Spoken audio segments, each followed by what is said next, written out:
Howdy folks, Tex Grebner here with Tex Grebner Outdoors. I hope you guys are ready for your Tex Grebner Outdoors Saturday morning cartoon awesomeness. Because it's Illinois Archery season 2019, week number 16. That's right, we are here at the finale. Did I break the whitetail curse? Well, you're just going to have to wait and see. Now, if you guys want to support the channel in a way beyond simply watching the videos, you can go to texgrebneroutdoors.com. Check out the Make It Weird sticker, the Make It Weird shirt, the Life Ain't Like the Pornos, Hunting Ain't Like the TV Show shirt, and of course my personal favorite, the Kill with Sticks shirt. If you guys are looking for a discount on all your trad life supplies, you can go to threeriversarchery.com and use the code of Tex Grebner in your checkout. It'll give you a discount and it'll show your support for Tex Grebner all at the same time. Now, you don't have to be in good shape in order to be a good hunter. But as a hunter, you will never regret being in good shape. So if you need help starting a fitness journey, or you need motivation to continue your current fitness journey, you can go to traintohunt.com, check out their online programming, look into the Train to Hunt challenges, and I hope to see you guys at a Train to Hunt event some point in the future. Now, down to business. This is the final week of the high-stakes game of whack-a-mole that is Illinois Archery season 2019. Sitting in the stand today while my season is ticking down, wondering where the mythical stag is and if the deer have all gone back into the mists of fairyland down into Cernunnos, I was thinking about the oak tree because the Druids deified the oak tree.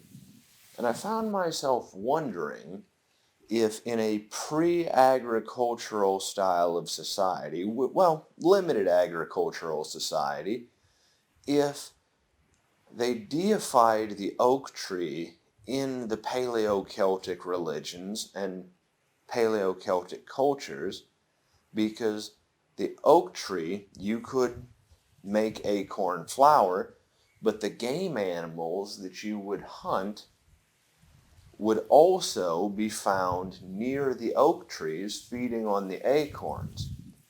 And there's probably no validity to the hypothesis, but it just seemed like if they had a stag-faced god named Cernunnos in the Druid pantheon, and they deified the oak tree, that it would make pretty much sense for them to go together. Also, as a minister of darkness for the gospel of the savage, also known as me basically trying to take every opportunity I can to convert people into traditional bow hunting and traditional archery in general, I've realized that people are unwilling to fail. They are unwilling to take a chance on not filling their tag. I find that people are very reluctant to be bad at something long enough in order to get good at it. Now, if you are not switching over to traditional bow hunting because you have reservations about your ability to ethically kill an animal cleanly with traditional archery equipment, I respect that. What I have trouble with is someone who could and then chooses not to because they fear failure. They fear not filling that tag. Me, I've built an entire career off of failure, so maybe I'm not a good source of information. Of course, we learn so much more through failure than we do through success, because failure is the rule, success is the exception. I decided I was going to hunt what I would call a deer sanctuary. Now, I know that I have found giant sheds here, and I call it a deer sanctuary because deer in this little tiny patch of timber are practically unhuntable, because it's pine trees that used to be a Christmas tree farm until they got too big to be harvested. You guys that have been watching my channel for years now have seen this spot and heard me complain about it plenty, but it's got a little pond at the center of it. The problem is there's no way of getting in here stealthily, even though it is prime deer habitat, because you have to cross a fence. The pond at the center has a quicksand bottom, so we have it fenced off so that the cows can't get into it. But the wind was right, and I figured maybe I could get crept up on top of the backside dam here, and that there might be a deer laying down by the water in the cattails on the other side, or there might be one laying out in the grass next to the hayfield. Hunting is a visceral mystery, and you never know what's going to happen. And still hunting, because you can convince yourself that there's a small chance, is very exciting. I am very mentally strong in some ways, but I'm also very weak in other ways. It's kind of like a sword. It is very strong front to back. It is very strong top to bottom. But side to side, it's very weak. You bend any sword far enough, side to side, and it will eventually break. What you've got to understand is you can do something incredibly positive if you take all your negative emotions and convert that negative energy into positive change. Now, I'm very mentally strong in some ways, and in other ways, I'm a crying little bitch, like when it comes to Reese's peanut butter cups. But it is cold, it is windy, it is snowing. And I know beyond a shadow of a doubt, I ain't gonna kill a deer today.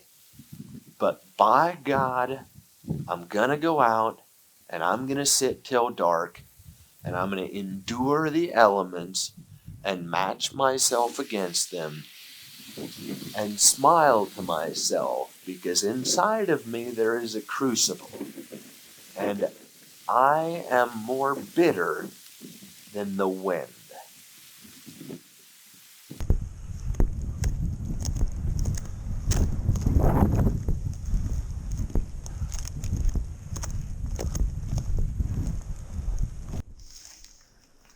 Two days left in the season, and it doesn't look good.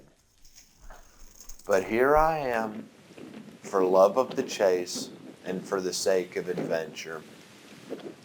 I love the challenge of traditional bow hunting, and that's the truth.